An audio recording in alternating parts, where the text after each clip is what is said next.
오늘 함께 하나님의 말씀을 살펴보도록 하겠습니다. 오늘 함께 나눌 하나님의 말씀은 고린도전서 3장 16절에서 23절 말씀입니다. 고린도전서 3장 16절에서 23절 말씀을 다 함께 큰 목소리로 합독해서 올려드리도록 하겠습니다. 너희는 너희가 하나님의 성전인 것과 하나님의 성령이 너희 안에 계시는 것을 알지 못하느냐? 누구든지 하나님의 성전을 더럽히면 하나님이 그 사람을 멸하시리라. 하나님의 성전은 거룩하니 너희도 그러하니라. 아무도 자신을 속이지 말라. 너희 중에 누구든지 이 세상에서 지혜 있는 줄로 생각하거든 어리석은 자가 되라. 그리하여야 지혜로운 자가 되리라.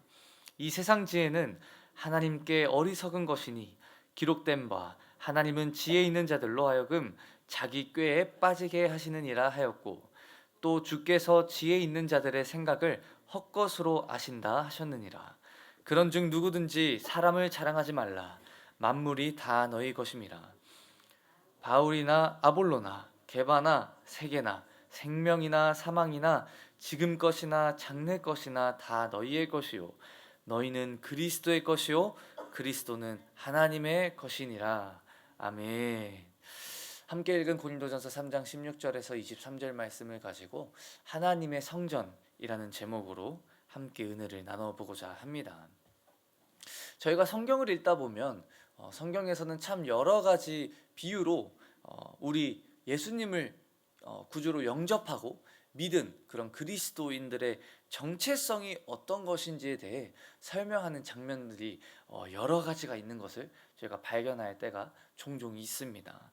어떨 때는 하나님의 자녀의 모습으로, 어떤 때는 집의 모습으로, 어떤 때는 몸의 모습으로 설명을 할 때가 있는데, 특별히 오늘 이 본문 말씀에서는 바울이 10절에서 언급을 했었던 지혜로운 건축자에 대한 비유를 계속해서 이어서 가면서 우리가 결국에는 완성해야 할 궁극적인 집, 즉 바로 성령님께서 거하시는 하나님의 성전이다 라는 말씀을 가지고 권면을 하기 시작합니다. 즉 예수 그리스도를 믿기로 결정하고 결단하며 영접한 그리스도인이란 성령님께서 거하시는 하나님의 거룩한 성전이다 라는 것이죠.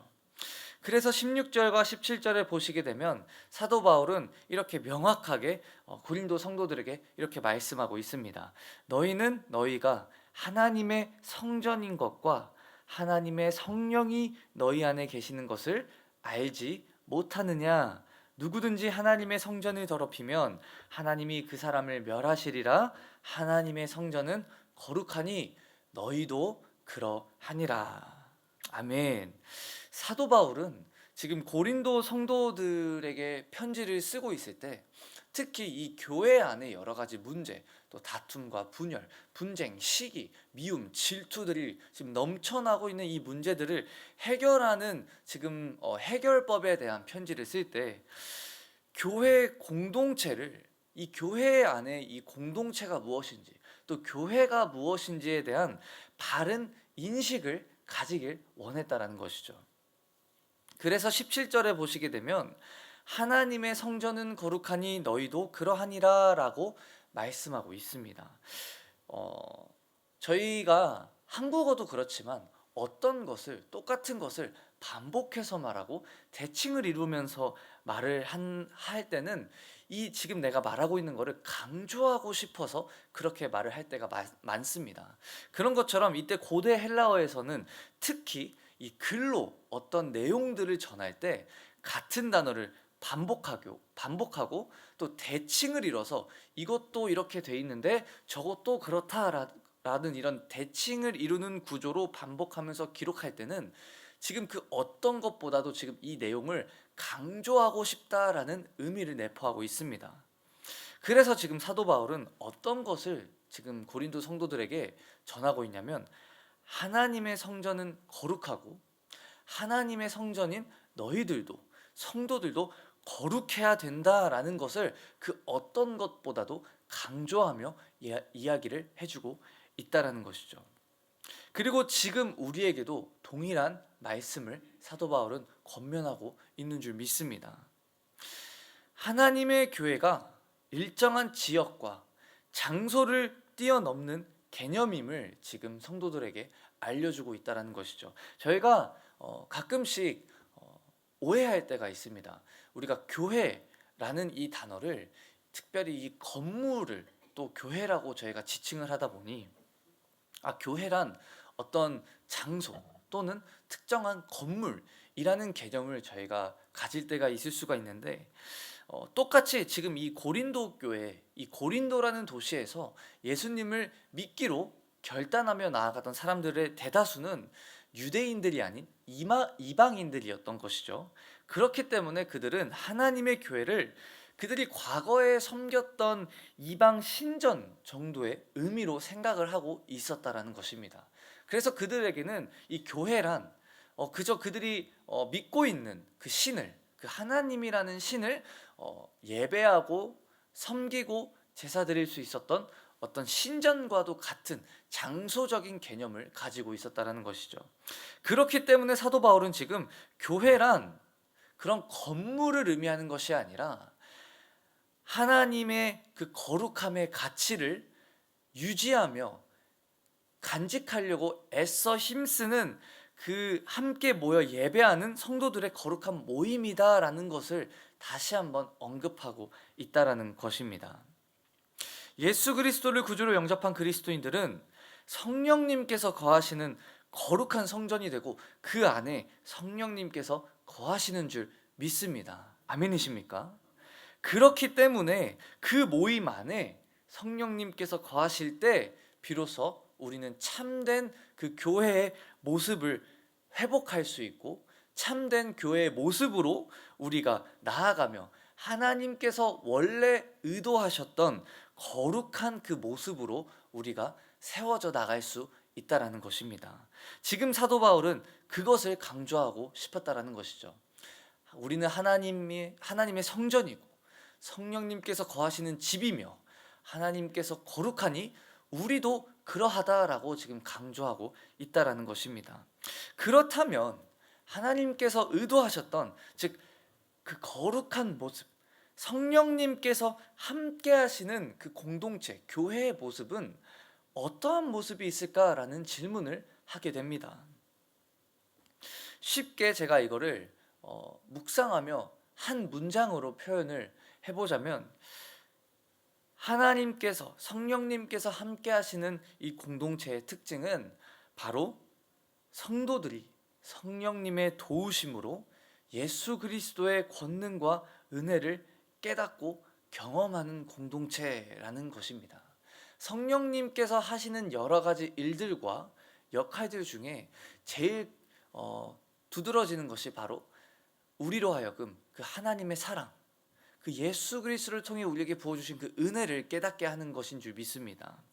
그렇게 로마서에서도 5장에 보시게 되면 성령님으로 말미암아 그 하나님의 사랑이 우리 마음 가운데 부음바 되었다라고 이렇게 기록을 하고 있는 것이죠. 그리고 그 예수 그리스도의 은혜를 깨닫고 알기 때문에 성령님께서 거하시는 공동체란 무슨 일을 하든, 어떤 모임을 가지든, 어떤 예배이든 예수 그리스도의 이름만이 높여지고 그 복음의 진리만이 더욱더 선명하게 성전된 성도들의 삶을 통해 나타난다라는 것입니다. 즉 우리가 성령님께서 거하시는 집이며 하나님께서 의도하셨던 그 거룩함의 모습을 가지고 하나님의 성전으로 세움받을 수 있는 그 모습은 바로 예수 그리스도의 은혜를 깨닫고 예수 그리스도만을 높여드리며 그 예수 그리스도의 그 복음, 그 십자가와 부활의 그 진리 되신 말씀을 우리의 삶으로 살아내는 모습으로 함께 세워져 가는 모습이다라는 것입니다. 하나님께서는 우리를 성령님께서 거하시는 집이다라고 우리의 정체성에 대해서 지금 사도 바울을 통해 말씀해주고 있습니다.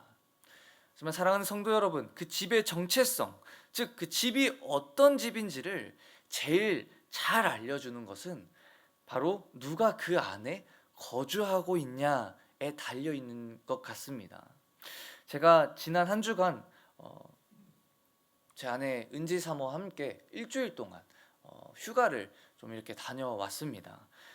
그래서 지난주에는 저 대신 심재기 목사님께서 아마 이 새벽 강단에 서셔서 말씀을 더욱더 더 많은 은혜로 전해 주셨으리라 믿습니다.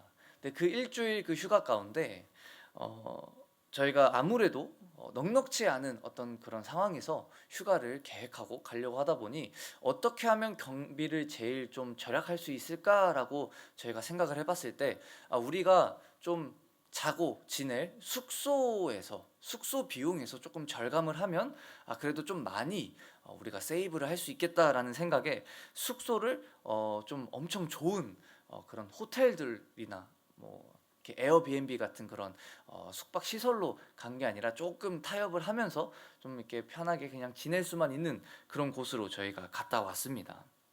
근데 그런 와중에 제가 휴가 중에 잠깐 핸드폰을 좀 보면서 이렇게 여러 가지 뉴스나 이런 것들을 접하다가 노르웨이에 있는 교도소에 대해서 제가 보게 됐습니다.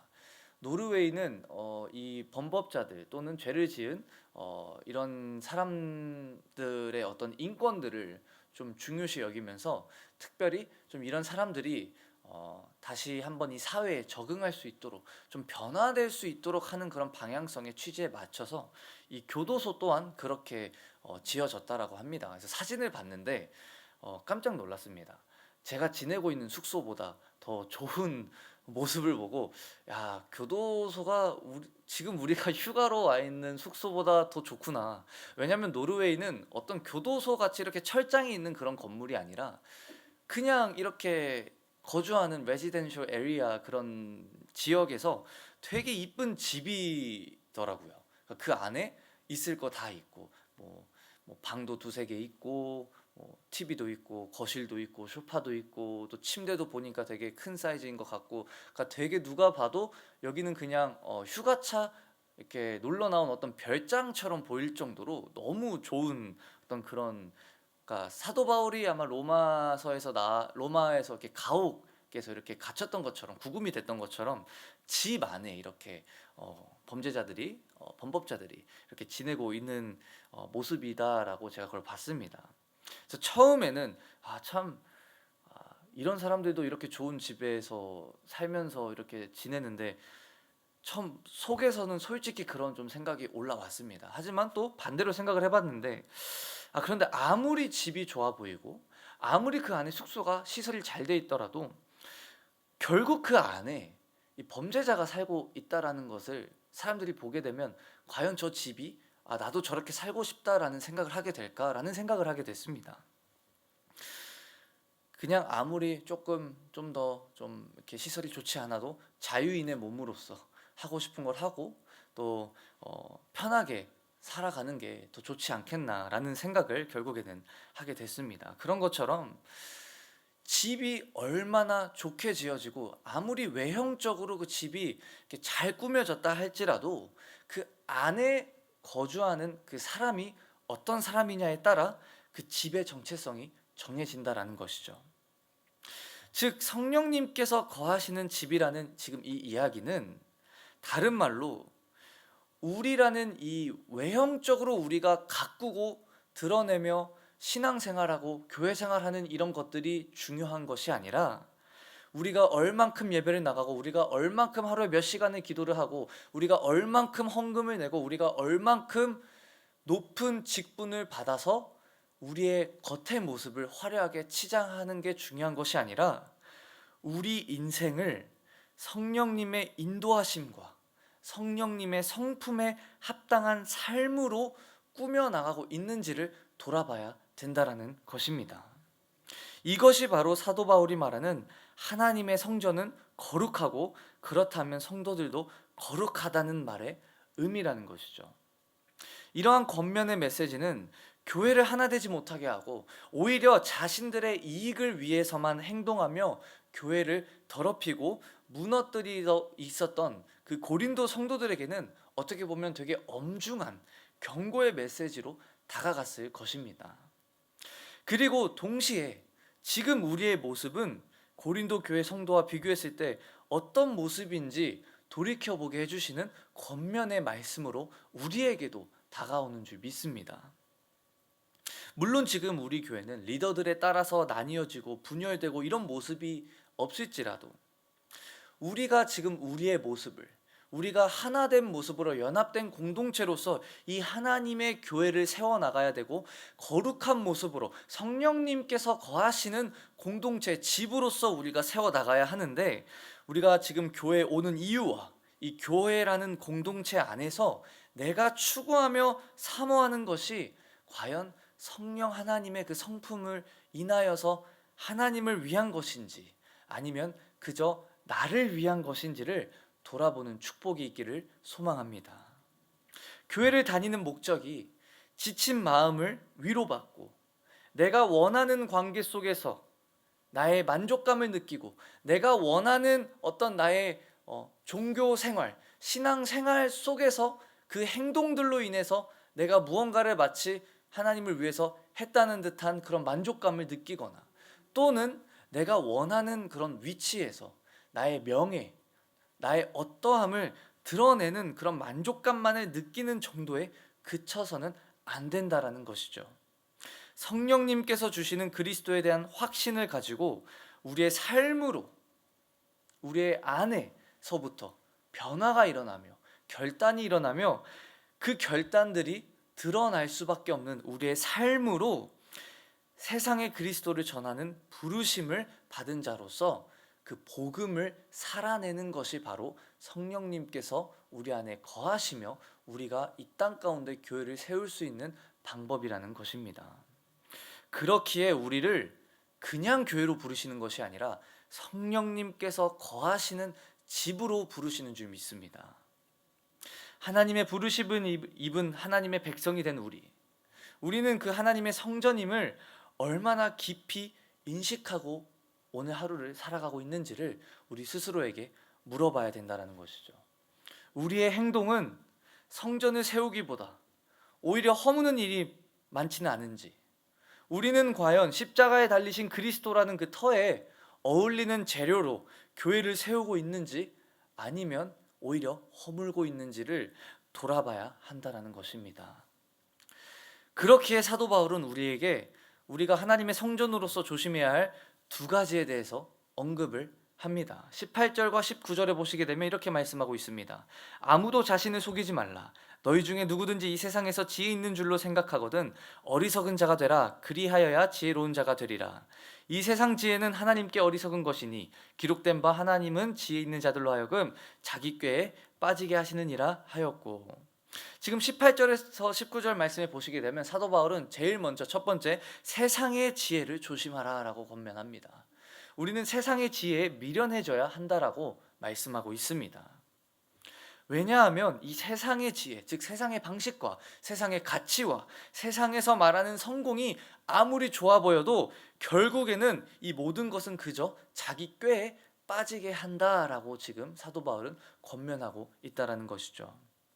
고린도 교회는 세상에서 하나님의 성전으로서 이 죄악과 이 어둠에 물들어져 가는 이 세상 가운데 하나님의 빛을 비추는 하나님의 교회이자 복음의 통로로서 쓰임을 받아야 함을 알고 있었고, 그렇게 부르심을 입은 자들이었습니다. 하지만 그들이 이 세상의 지혜, 이 세상의 방식과 세상에서 말하는 성공들, 세상에서 말하는 가치들, 즉 이 교회를 세우는 일들에 있어서 성령 하나님께서 원하시는 것이 아닌 본인들이 원하는 것들을 추구하며 내세우며 나아갈 때 세상 가운데 빛을 비추기는커녕 오히려 교회가 분열되고 다퉈지고 나뉘어졌다라는 것입니다. 오늘날 많은 사람들이 교회를 욕하는 이유가 무엇입니까? 교회 안에 이 빛을 발견하지 못해서 많은 사람들은 이 교회를 욕하고 손가락질을 합니다. 세상에 빛을 내기는커녕 오히려 세상과 똑같은, 아니면 오히려 세상보다도 더 어두운 이들과 사건들이 교회 안에 있기 때문에 너무나도 안타깝지만 교회가 욕을 먹고 있습니다. 오히려 세상에 소란을 내고 있는 모습들, 그러한 모습들이 교회의 문제일까요? 하나님의 문제일까요? 그 교회를 다니고 있고 하나님의 백성이라고 부르심을 받은 우리 사람들이 우리가 원하는 것과 우리의 욕심을 버리지 못해 일어나는 일들인 것 같습니다. 그래서 사도 바울은 마지막으로 이렇게 경고합니다. 20절부터 23절 말씀을 보시게 되면 또 주께서 지혜 있는 자들의 생각을 헛것으로 아신다 하셨느니라. 그런즉 누구든지 사람을 자랑하지 말라. 만물이 다 너희 것임이라. 만물이나 아볼로나 게바나 색이나 생명이나 사망이나 지금 것이나 장래 것이나 다 너희의 것이요 너희는 그리스도의 것이요 그리스도는 하나님의 것이니라. 아멘. 하나님께서 우리를 부르셨을 때는 우리의 것을 자랑하라고 부르신 것이 아닌 줄로 믿습니다. 하나님께서 우리를 부르셨을 때는 내가 원하는 대로 살라고 우리를 교회로 부르신 것이 아닌 줄 믿습니다. 하나님께서 우리를 교회로 부르셨을 때는 정확하게 23절에 이렇게 말씀하십니다. 너희는 그리스도의 것이요 그리스도는 하나님의 것이다. 피조물은 그 창조주의 부르심, 그 창조의 목적대로 살아갈 때 비로소 그 의미를 가지고 그 목적과 그 정체성을 발견하게 되는 줄 믿습니다. 교회의 목적이란 바로 사도 바울이 강조했던 그 하나님의 것임을 우리가 기억하며 하나님의 거룩함을 가지고 그 거룩함의 가치를 포기하지 않고 세상에 전하는 것입니다.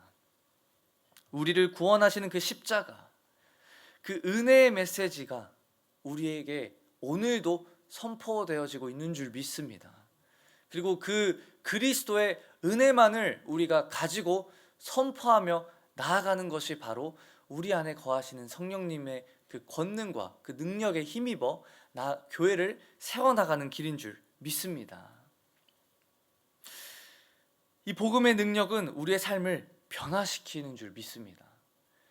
복음은 살아있고 생명력이 있기 때문에 우리를 변화시킬 수밖에 없다라는 것이죠. 교회로서 세상을 살아가는 방식을 교회의 모습으로 살아가는 것이 얼마나 어려운 일인지는 아마 저보다도 이미 더 많은 경험과 이미 이 믿음의 길을 먼저 앞서 걸어가고 계신 성도님들께서 더 많이 알고 계실 거라 생각이 듭니다. 너무 힘들고 너무 지치고 때로는 낙심할 때가 있고 때로는 마음이 어려워질 때가 있지만 그럼에도 우리가 과감하게 이 복음을 외치며 나아갈 수 있는 유일한 이유는 성령님께서 우리와 함께하고 계시기 때문입니다. 바울은 그래서 명확하게 그리고 자신 있게 고린도 성도들에게 이렇게 말합니다. 복음이 구원의 능력이며 이 능력은 부활을 통해 드러났고 우리가 믿을 때 주시는 그 성령님의 역사로 우리의 삶에 드러난다라는 것입니다.